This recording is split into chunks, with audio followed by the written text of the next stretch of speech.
Hey, what's going on YouTube land? It's your boy TJ and welcome to my YouTube channel, Wrestling Nostalgia, where I get my reviews on the WWE shows and PLE events. And today we are going to be reviewing NXT June 18th, 2024. So before I get into my review, just go ahead and give that thumbs up a like. Helps push my video through the algorithm. And without further ado, let's go ahead and get into it. They start off with the #1 contender for Trick's NXT Championship Battle Royal. I'm actually surprised they started off with this. I thought this was gonna end the night, but they kick it off hot and heavy. Not gonna get into every single elimination. I'm gonna just go ahead and get straight to the final four. The final four were Jovan, somebody from TNA, don't know who they were, Shawn Spears, and Dragon Lee. So out of those four, the guy from NXT was first. And then Shawn Spears disappeared somewhere, and then it was down to Jovan and Dragon Lee. They fight it out for a hot minute, and then I don't know why everybody that's a top rope or aerial person that always fly in a battle royal, please stay grounded. I don't know what made him want to sit up there and jump over the top rope, and then he was about to do something on the top rope, and then all of a sudden Shawn Spears said, "Yep, goodbye." He pushes him, and since he did technically jump over and then never went back under the ring or nothing, he was eliminated. It was fair. Then Jovan and Shawn Spears go at it for a hot minute, and then Shawn Spears gets eliminated. I actually thought he was going to get eliminated that first time when Jovan clotheslined him over the top rope, but he didn't land on the floor. Jovan still ended up eliminating him, and he is the #1 contender for the NXT Championship belt. I believe the next NXT pay-per-view event is sometime either this month or next month. I'm not completely sure, but it's going to be in Toronto. I do know that, and I can't wait. In this segment, it is Lola Vice and Roxanne Perez. Roxanne Perez says, "You think I'm stupid? I seen how you was looking at my championship." Lola Vice says, "I was looking at your championship, but guess what? Tonight is about business, and I'm going to tear through every woman in that ring tonight, including our opponents. So you ready to bring this heat?" So Roxanne says, "Look, I don't trust you or anybody, but you know what? Tonight is about business. We gonna do our thing out there." So I'm gonna be honest. I definitely do want to see Roxanne versus Lola Vice, and I believe it will be a good match. It's just they're both heels, so it's unless one of them about to go face, which I don't see Roxanne at all at any time soon turning. I don't see why would she get an opportunity now, but we're going to see what NXT is going to be cooking up. In this next matchup, it is a tag team triple threat match. It is Lola Vice, Roxanne Perez versus Jasmine Nix and JCJ versus Lash Legend and Jericho. Woo! I tell you one thing, this was a lot to try to keep up with, but it starts off with Lash Legend, Roxanne Perez, and JCJ. They all are fighting it out, and then all of a sudden they try to all get quick roll-up victories, but it doesn't work. And then they just fight it out from there. I remember at one point where they try to team up on Lash Legend, and it does not work. And I remember she had both team members that were in the match. And she was like, just dangle them in the ring, had their heads in between the ropes and just like a basketball. And then there was another point in the match where they got Lash Legend out of the ring, and then they try to dive out on her, but then she wound up catching Jasmine Nix, and then JCJ winds up steamrolling her and then just flattens her out. But then Jericho comes in, beating up on JCJ, and then she wound up trying to get in the ring, but Lola wound up knocking her back down off of the apron. And then Roxanne Perez dives out on her, and right now it's only Roxanne Perez and Lola Vice that are left standing. And then we go into our commercial break. So the conclusion of this match, Lola Vice ends up getting the tag, and she was doing her running hip thrust to both of the legal members of the match. Then when she ended up trying to do her finisher, Roxanne Perez wound up tagging herself in, and then she hits her pop rocks on Jericho, and then 1, 2, 3, Your winners was Lola Vice and Roxanne Perez. But after the match, Roxanne Perez says, you know what? Bow! She ends up doing a back fist on Lola Vice, her tag team partner, and walks out of the ring. But before she walks out of the ring, she winds up doing the stomp right on out before she gets out of there. Yo, I tell you one thing. Roxanne Perez in this heel turn, yo, she is doing too damn good, to be honest with you, because she is really turning it up a notch. In this next segment, it is Jovan with Ava, and she's congratulating him on his big win in the Battle Royal tonight. And Jovan says, thank you. And then she said, no need to thank me. This is your hard work. Like, you deserve it. Like, you did your thing. So this is when Ethan Page comes in and he says, oh my goodness, are you not going to do anything about Omeza to keep bothering me? This is the 4th time he done attacked me. I'm sick of this. So she says, I did. I kicked him out the building. He said, oh, thank goodness. How about this, though? You kick him out of WWE now. And I'm all like, calm down. Like, why are you yelling and screaming and spitting? Like, it ain't that deep. So this is when Jovan and him get into it. And Jovan basically says that he wants a match with him tonight.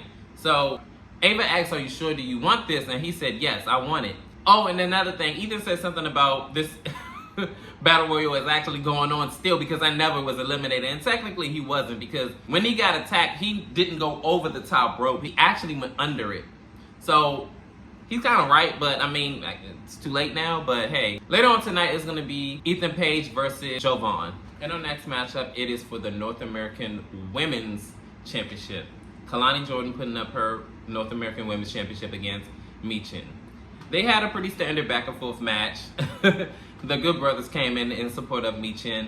I remember they were going back and forth in the ring, and then somehow they kind of spilled out of the ring, and then they kept messing each other's aerial moves, but Kalani ended up doing her aerial maneuver for the last time, landed on Michin, and then they go like into commercial break. After commercial break, a good majority of this match, Michin looks like she was getting the better of Kalani, but Kalani was also fighting back.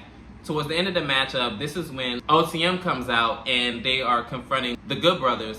And this is when Jada Parker comes out, and while Michin is climbing up the top rope, she pushes her, and then Kalani Jordan ends up hitting her split-legged moonsault. And 1, 2, 3, she successfully retains her NXT North American Women's Championship. So the development of this rivalry, I believe it is not over. I think at some point Jada Parker is going to want her win back, and I'm here for it. I love me some Jada Parker. In this next segment, Oba Femi comes out looking great in his North American Championship. Championship shining. Man, you know I'm out here grinding.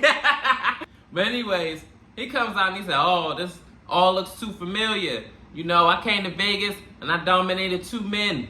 And I'm still the NXT North American champion. And all I got to ask y'all, who gonna take this from me? And I'm all like, nobody, I don't think. You got it, big dog. This is when Wesley comes out and he says, look, Oba, you are great.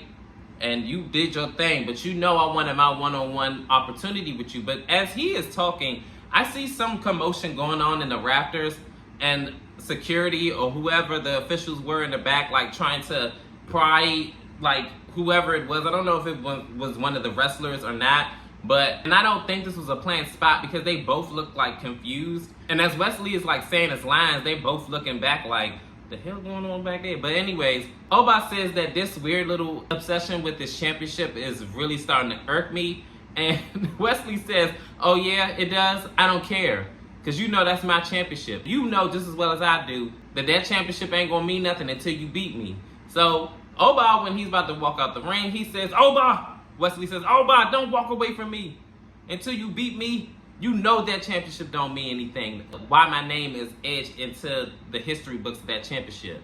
So Oba Femi says, look, in a nutshell, you want an opportunity, you got it. But guess what? If I beat you, for as long as I'm champion, you don't get no more opportunities. Wesley agrees, and that's it for that segment. So, man, y'all know who I'm going to say, who going to win in this situation. Like, I ain't even got to say nothing, man.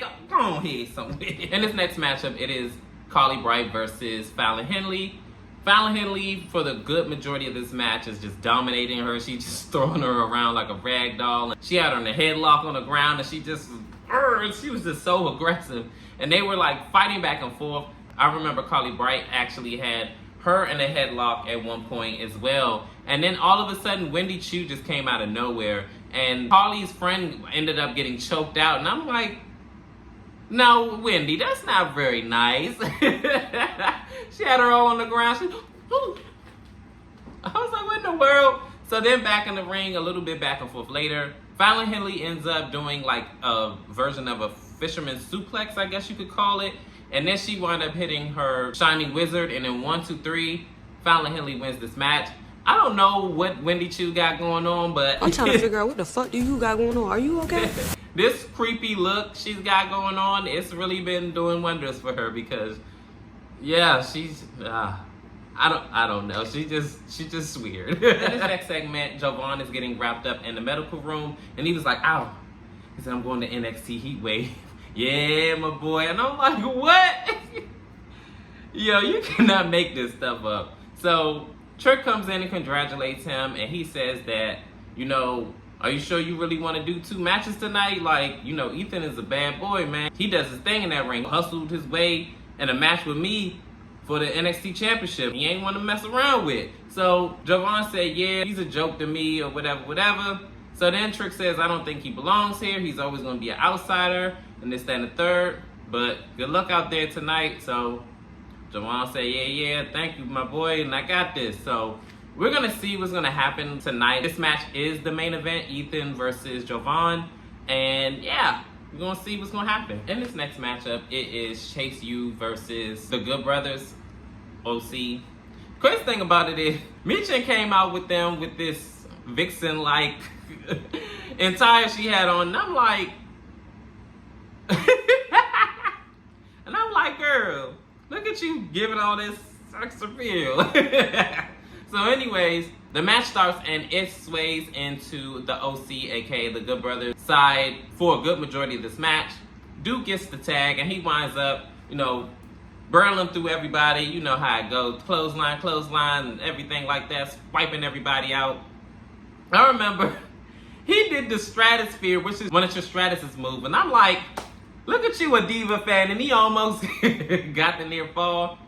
And then a little bit back and forth later, all of a sudden, Duke winds up rolling up one of the members of the Good Brothers. 1, 2, 3, he gets this big win over the Good Brothers, but with the help of Ridge Hollins, because I guess he must have pushed Duke a little bit for the extra weight advantage, and then he winds up winning. And I guess Duke didn't really want to do it that way because the way he looked at him, he's like, like he looked kind of shocked, or at least that's what his body expressions was like giving. But they win the match regardless, so hey, there ain't nothing you could do about it now. Finally, we are here at a main event, Jovan versus Ethan Page. These two had kind of a one-sided affair to me in my eyes, but let's go ahead and get into the action. Ethan Page tries to go attack him right off rip, but Jovan is like fighting back, like beating him up or whatever. And then Ethan winds up hitting him in the ribs. And of course, he has his ribs taped up, so he still is kind of fragile right there. So he ends up like throughout this match just focusing on the ribs. He's a rib breaker and all that other stuff. And he's just going to his body and everything like that. And then even up until like the commercial break, he still was like in control and like going after the ribs. After the break, we come back and then he ends up still beating down on the young OG, aka Jovan. And then towards the end of the match, Jovan was fighting back and he was getting some offense in. He tries to go to the top rope, but he ends up eating turnbuckle to the ribs. And then all ego, Mr. Ethan Page ends up hitting Ego's Edge. And then 1, 2, 3, he winds up winning this match. After the match, he goes after Trick Williams because Trick Williams was on commentary and he's jaw-jacking with him. This brings out Shawn Spears and he's beating up on Jovan because he still has some beef with him. Then Trick Williams winds up coming in to try to save him. He winds up beating him up for a good little minute up until Ethan Page helps out. And then they wind up going back and forth and beating up on Trick Williams and taking turns, pulling on his baby hairs. And then this is when Jovan ends up hitting a cutter on both Ethan and Shawn Spears, and then lays them out, and they all land, and while the NXT Championship is right in the middle of the ring. Whew, this was actually a really good NXT. It ended very chaotically. Looks like it's going to be a fatal 4-way, but I don't know, because right now the number one contender is Jovan. But we're going to have to wait and see what's going to happen on NXT and at NXT Heatwave. So that is it. That's all I have for you guys. Leave it in the comments. How did you feel about NXT the other night? Today is Juneteenth. I just finished watching it. So let me know down below, how did you feel about it? And as always, like, share, and subscribe. Comment down below. And I'm TJ. Peace, and I'm out.